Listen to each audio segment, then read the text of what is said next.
Story 1. My neighbors are not nice people. To give you an example of how entitled they are, let me tell you what happened last fall. So, it all started when they put their leaf bags out on the curb. Now, I get that leaves need to be bagged up, but what happened next was just ridiculous. Some inconsiderate people in the neighborhood decided that these leaf bags were the perfect place to dump their dog poop bags. Annoying, right? Well, my neighbor, let's call him Jacques, didn't just get annoyed. He got downright nasty. Instead of dealing with it like a normal person, he decided to dump all those dog poop bags onto the street. I didn't see it happen, but another neighbor told me about it afterward. The next day, it was windy, and guess where those 50 bags of dog poop ended up? Yep, right on my lawn. My husband and I were furious.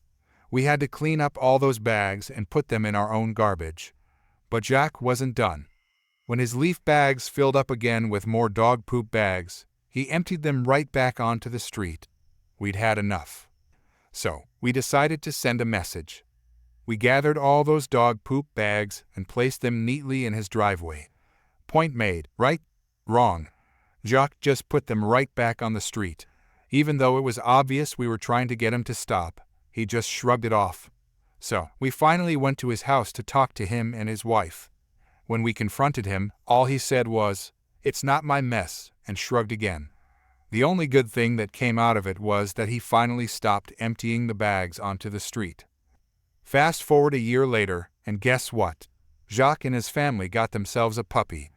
Now, you'd think they'd take care of their own dog's business, but no. Instead of letting the puppy do its business on their own lawn, they walk right onto mine. Not just on the edge, nope, they have one of those extendable leashes, and they let the dog go right up to the middle of my lawn. They have a huge front yard, so it's not like they don't have space. They just don't want the mess on their lawn. The whole family is in on this too.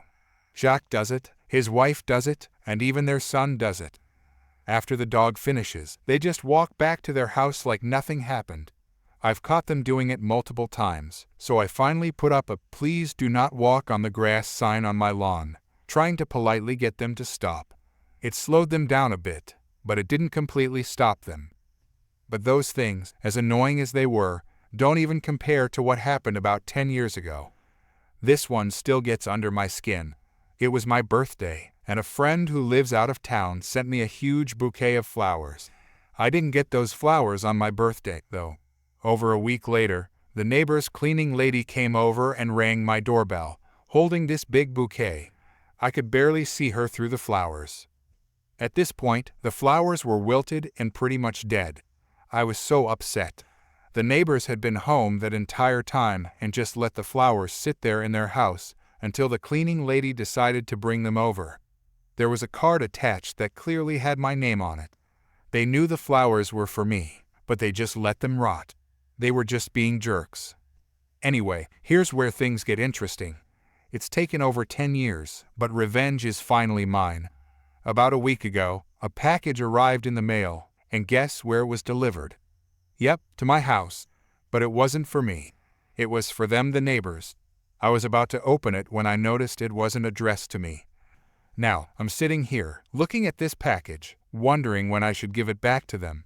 What's inside? I have no idea. I hope it's something they've been anxiously waiting for. I can't tell you how satisfying this feels. It's petty, I know, but I've been waiting a long time for this moment. Story 2. This happened when I was about 15. I had just moved to a new house and started attending a new school. Unfortunately, I became a target for bullying by almost everyone. At first, I tried not to take it personally, but as it became more frequent, I started to break down. It got so bad that one day I had a mental breakdown in the school bathroom. I didn't fight back until one particular day. As I was trying to walk home from school, I got ambushed by a group of bullies. I should mention that there was a specific group of people who led the bullying and encouraged others to join in. They somehow found out that I played a popular online game, Grand Theft Auto 5 Online, by stealing my diary, where I wrote about it to help with my issues. They demanded my PlayStation Network account details. I gave in and handed them over, but when I got home, I found out my account had been banned. That was the breaking point for me. Apparently, they managed to get my account banned within the 30 minutes it took me to get home after they had beaten me up. I was furious. I had spent countless hours building up my progress in the game, making friends at school through it, and completing missions and heists. I had unlocked almost every achievement in the game. The memories I had created in that game meant a lot to me. That night, I decided it was time to take action. I had always been creative, so I figured it was time to put that creativity to good use. The next morning, the first thing I did was join the school drama club. As expected, my peers scoffed at me, but there was one person whose voice I recognized. It was one of the guys I had made GTA 5 roleplay stories with. We talked for a bit, and I explained how depressed I had been. Then, I told him my plan. He really wanted to help, and I remembered that I had once bought him a $50 PlayStation Network code for in-game currency, so he felt like he owed me. Usually, I had trouble concentrating in class because of my mental state, but now I was focused. I watched my drama teacher's movements like a hawk, taking notes and practicing after school. When we learned choreographed fighting, it was time to put our plan into action. We staged a fake fight where my friend pretended to beat me up. He then managed to infiltrate the group that mainly bullied me. Over the next few days, he told me all the bad things these kids were doing. They somehow had access to illegal substances that were making them unnaturally strong. They smoked illegal substances on the school's AstroTurf after hours, and they even vandalized the school with graffiti from time to time. The next day, we spread the word about their activities like wildfire. Day by day, their reputations slowly crumbled. The principal eventually called us in and accused us of lying about the other students and trying to ruin their lives. That's when my friend pulled out his ace. He had saved texts from the group where they openly discussed all the bad things they were doing. Needless to say, those kids got expelled and had their lives turned upside down. Since they were 18, they were sentenced to a few years in prison. I haven't seen them since, and considering they were probably relying on those illegal substances, they likely didn't fare well in a tough prison. In the end, I did get my account back after a month. Story 3. When my dad was still in the military, he was in charge of a group of soldiers. One of them was a young female soldier who, according to my dad, likely had some mental health issues. He never quite understood how she managed to get through the rigorous selection process, but somehow she did. This female soldier quickly befriended another soldier, a guy who seemed to have a way of gaining her trust almost too easily. Because of her issues, she trusted him without question. Eventually, she trusted him enough to let him drive her car and even gave him her ATM card to withdraw some money for her. But this guy, he was a real piece of work. He took her car, completely emptied her bank account, and then went missing without a trace. Now, this girl was about to leave the military due to her issues, and that money was all she had to help her once she was out. She was devastated, completely crushed by what he did. They eventually found the guy, and since my dad was his superior officer, he was brought before him. But for some reason, they couldn't just arrest him and throw him in the base's jail. My dad explained something about the legal process taking time, and because of the jurisdiction between civilian and military law, they were stuck in a sort of limbo. The civilian police couldn't touch him because he was under military jurisdiction, and the military couldn't act because the case was still being processed. So there he was, sitting in front of my dad, with this smug look on his face. The guy even had the nerve to say, "I don't regret it one bit. She's just stupid for letting me have access. Not my fault she's stupid." He was completely unrepentant, and my dad was furious, but his hands were tied. He couldn't send him to the jail, and he was desperately trying to find a way to punish him. Then, my dad had an idea, a way to punish him that was just on the edge of legality. My dad went up to the guy, who was still smirking, and said, "Well, since you don't show any remorse and I can't send you to jail, here's what you're gonna do. I got a job for you. Your job is to sit in this tiny room and make sure the paint doesn't peel." The guy's smirk faded a little, but he still didn't seem to take it seriously. My dad wasn't kidding, though. He had him sit in a small, windowless room, and that was his job to watch the paint. No one was allowed to talk to him, and he could only leave to eat in an isolated room, facing the corner, and to go to the bathroom. That was it. My dad was only required to give him 4 hours of sleep, so the guy would leave the room at midnight, and at 4 a.m., he'd be woken up to go back and make sure the paint wasn't peeling. My dad even decided to have some fun with him. One day, he went into the room and said, "I feel like being nice today. I'm gonna let you read today's paper." The guy's face lit up. He hadn't seen or heard anything from the outside world in days. He eagerly took the newspaper, but just as he started to read it, my dad snatched it back and said, "Actually, never mind. You're stupid. Can't believe you trusted me." Then he left the guy alone again. After a few days of this, the guy couldn't take it anymore. He called his attorney and begged him to find a way to get him sent to the base's jail to fill sandbags. Anything but staring at a wall and watching paint all day. But there was nothing the attorney could do. The guy was stuck.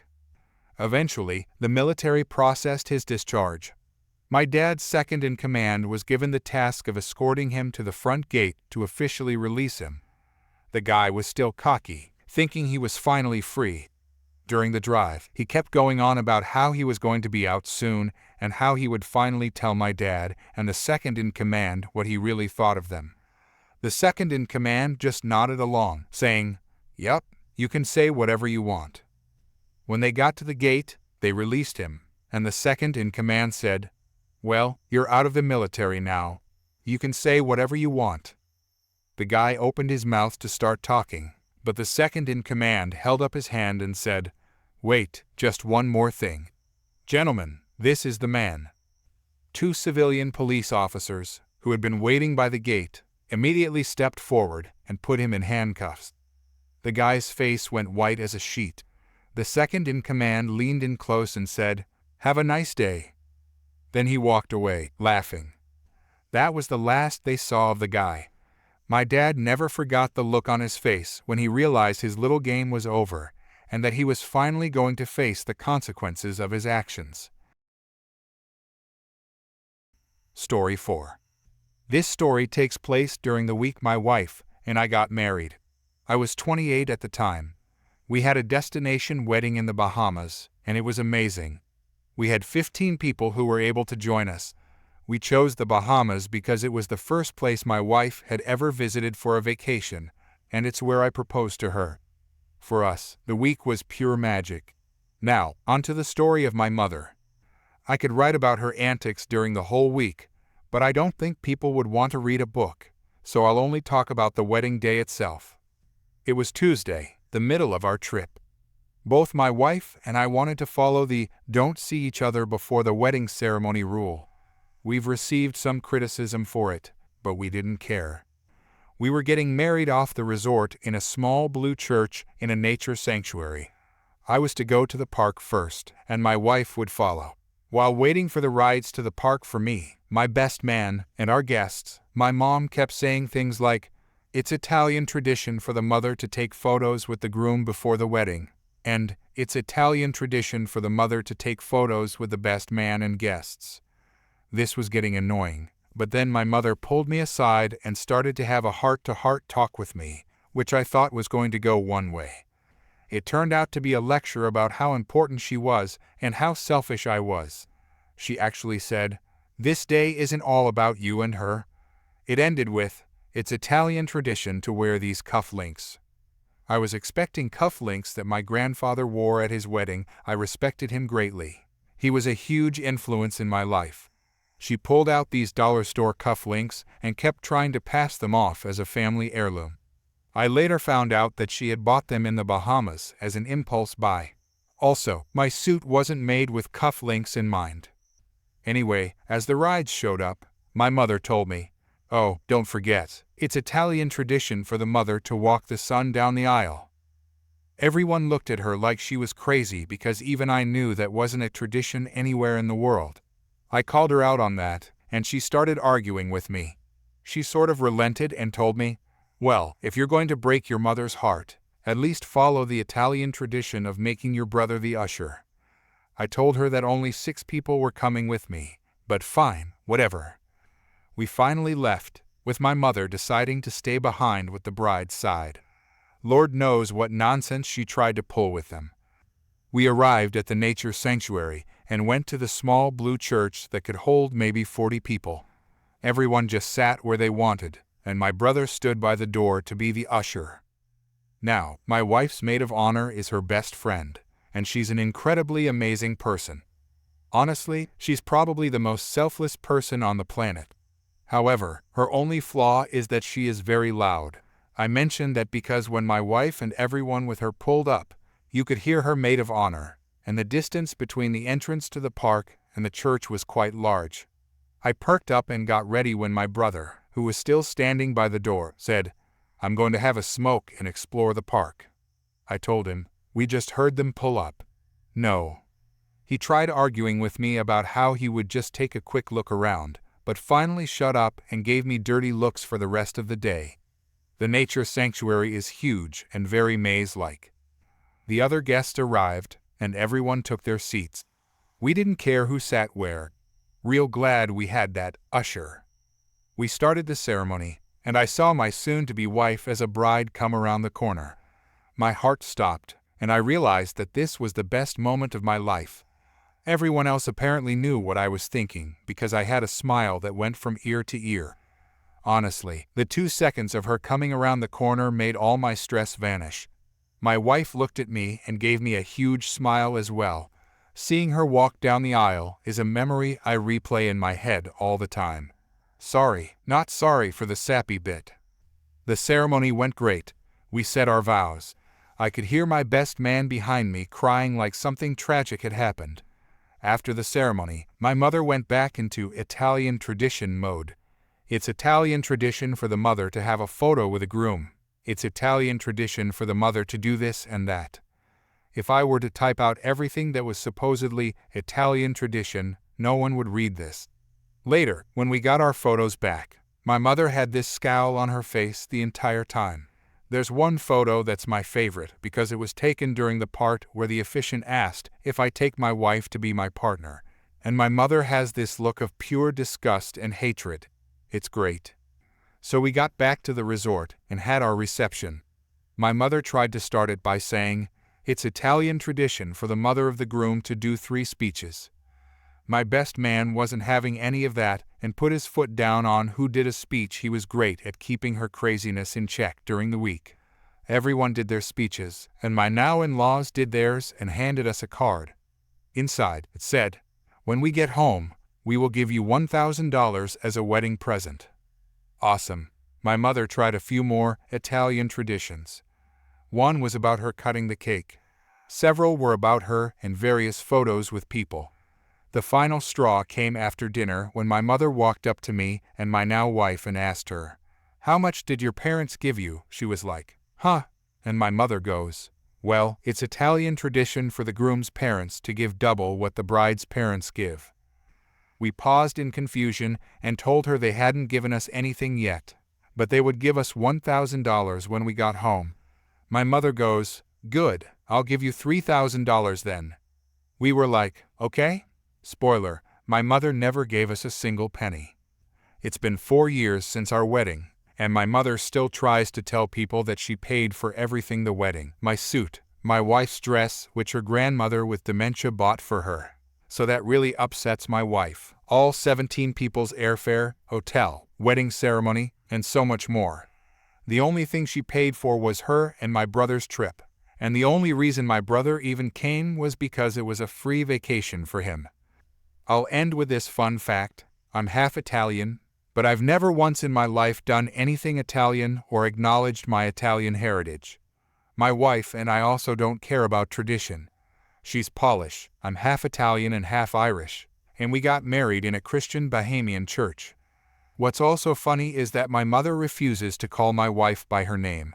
She just says, "Your wife," in a snide tone, like, "How are you and your wife?"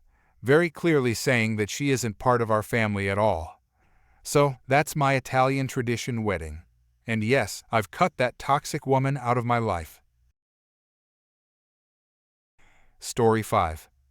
I'm a 20-year-old uni student, and I work part-time at this small takeaway restaurant to help pay the bills. This particular evening, I was on the closing shift, which is always a bit of a drag after a full day of classes. It was just after 9 p.m., and we'd officially closed up shop. We weren't taking any new orders, but we still had a few customers inside finishing up their meals. I was in the middle of wiping down the counters when the door swings open, and in walks this lady with her 2 kids in tow. Now, this woman struts in like she owns the place, her kids running around like they're at a playground. I take a deep breath and walk over to her. I'm sorry, ma'am, but we're closed for the night. We're not taking any more orders. Karen, what do you mean you're closed? There are people eating right there. She points to the other customers, who are now looking over at us. Those customers ordered before our closing time. We stopped taking new orders at 9. Karen, that's ridiculous. I demand to be served. I'm sorry, but I can't do that. Our kitchen is already shut down for the night. That's when she pulls out the classic line. Karen, do you know who I am? I just stare at her blankly. How am I supposed to respond to that? Karen, I'm the manager's wife, and I'll have you fired for this. Now, I know for a fact that our manager is a woman, and her husband works here too. So I decide to call her bluff. Ma'am, our manager is a woman, and her husband also works here. I'm pretty sure you're not who you say you are. Well, let me tell you, she did not like that one bit. She starts screaming at the top of her lungs, causing such a commotion that my coworkers come running out from the back. Karen, how dare you speak to me like that? I'll have your job for this. My coworker, bless him, steps in and tries to defuse the situation. Coworker, ma'am, I'm going to have to ask you to leave. You're disturbing our customers and causing a scene. Karen, I'm not going anywhere until I get my food. Coworker, if you don't leave now, we'll have to call the police. Karen, go ahead, call them. I'll tell them how rudely you've treated me. My coworker pulls out his phone and actually dials the police. He even reads out the license plate number of Karen's car to them. I guess he's dealt with her before. Karen's face goes pale when she realizes he's actually called the cops. She grabs her kids, who've been running around this whole time, and starts dragging them towards the door. Karen, this isn't over. You'll be hearing from my lawyer. She shoves her kids into her car and peels out of the parking lot like she's in a race. After she's gone, my coworker turns to me and says, Coworker, don't worry about her. She's pulled this stunt before. The police know all about her. I was pretty shaken up by the whole thing, to be honest. Who acts like that, especially in front of their kids? The rest of the night was pretty uneventful after that. We finished cleaning up and closed down without any more drama. But man, I couldn't stop thinking about how crazy some people can be. I told this story to my cousin during the holidays, and she thought it was hilarious. She even suggested I share it online. I don't know if anyone will believe it. Sometimes I can hardly believe it myself. But I swear, every word is true. It just goes to show, you never know what kind of craziness you might encounter working in customer service. I guess it makes for a good story, at least. Story 6. For starters, my friend owns a blue 2005 Dodge Ram 1500. It's not the most reliable model of truck, but he's kept it in good shape and left it looking stock, save for some aftermarket alloy wheels. He told me he inherited the truck from his grandfather when he passed away 7 years ago. Caleb isn't a mechanic, but he learned how to do a lot of work on this truck himself. I even helped him redo the undercoating and buff polish the paint.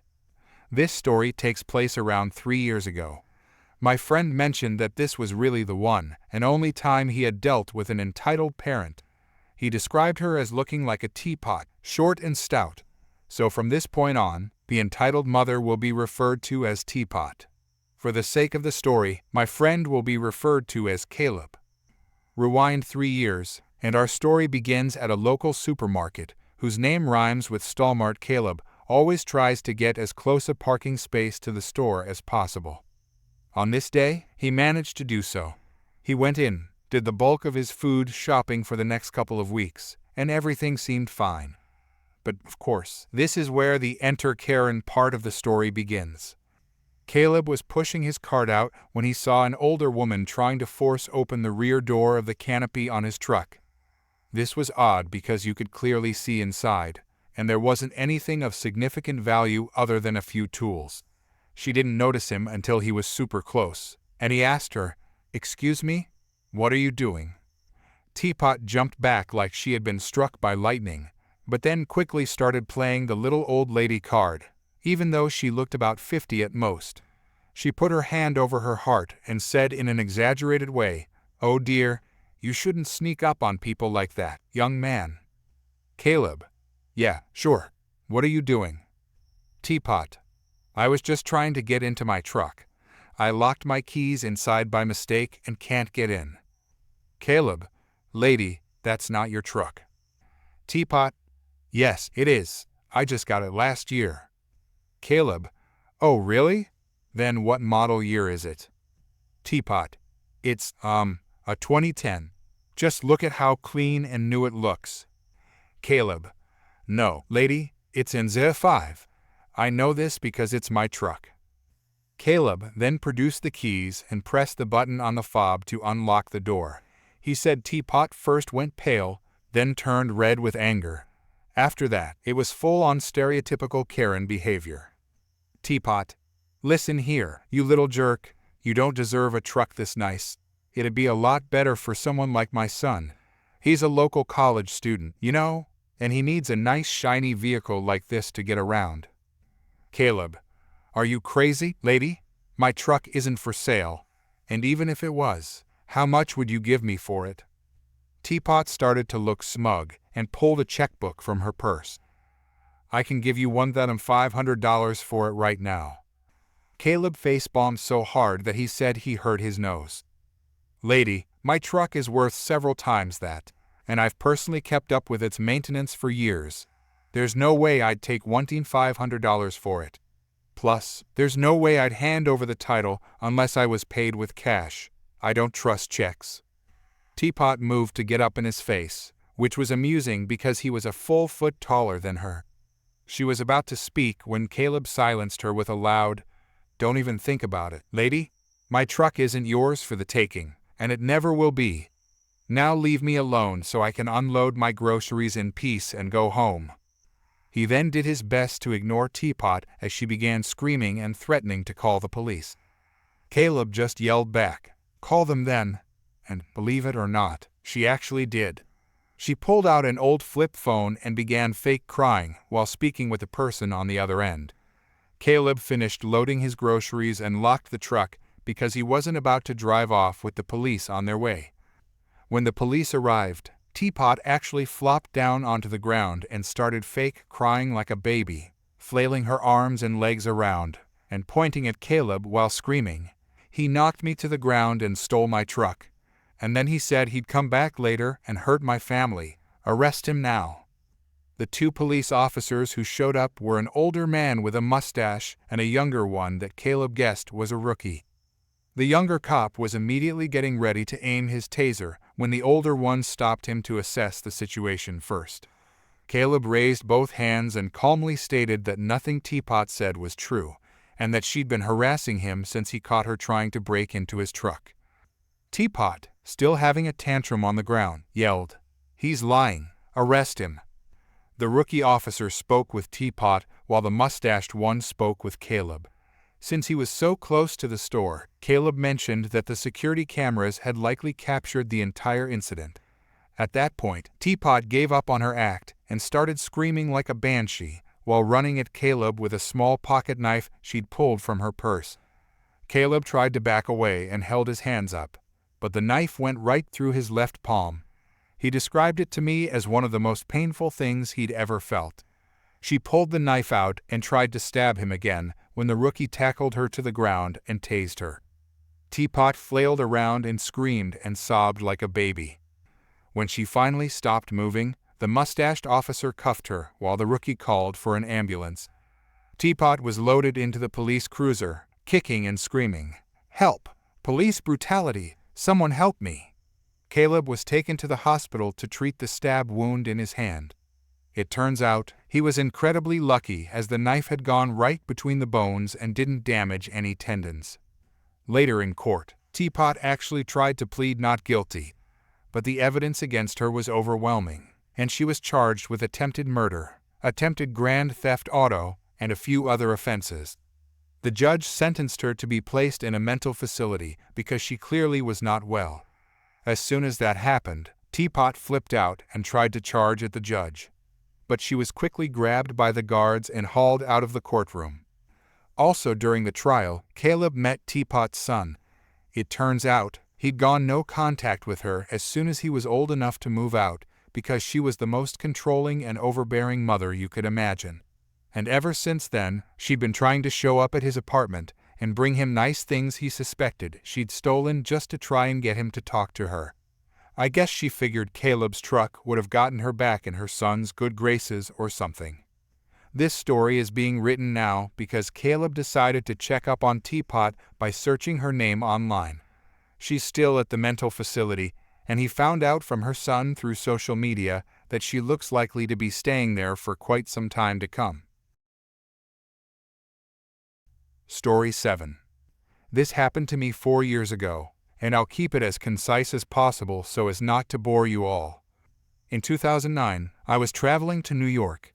I flew in and was waiting for a shuttle to take me to Columbia. I placed a bag in the shuttle, but realized I had left another bag inside the airport. I went back to retrieve the forgotten bag, and when I returned, the shuttle had already departed with my bag inside, which contained my computer. I eventually tracked my bag to the shuttle company's office and took a taxi to get there, although it was 2 days later. When I arrived at the office and opened my bag, I discovered that my MacBook was missing. As you can imagine, I was very upset, but I kept my cool, thinking I was out of luck. Now, this is where the story gets interesting. After returning home a day later, I received an email from Apple thanking me for contacting them about my computer. Since I hadn't contacted them, I reached out to explain what had happened. They immediately agreed to help and instructed me to locate the serial number from my receipt. This is why it's always important to keep receipts. I provided them with the serial number, and they were able to track the computer back to New York, even identifying the individual who had it. With this information, I contacted the shuttle company.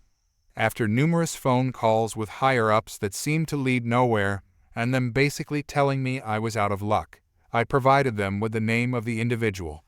Their demeanor immediately changed, and it turned out that one of their employees had my computer. They agreed to refund my money as long as I would not release any personal information, such as names or the company name. With the information I had, I decided to take matters into my own hands. I contacted the individual, posing as an Apple technician, and told him we could upgrade his computer under a promotion at no cost. All he had to do was bring it in. He brought the computer in and was arrested on the spot.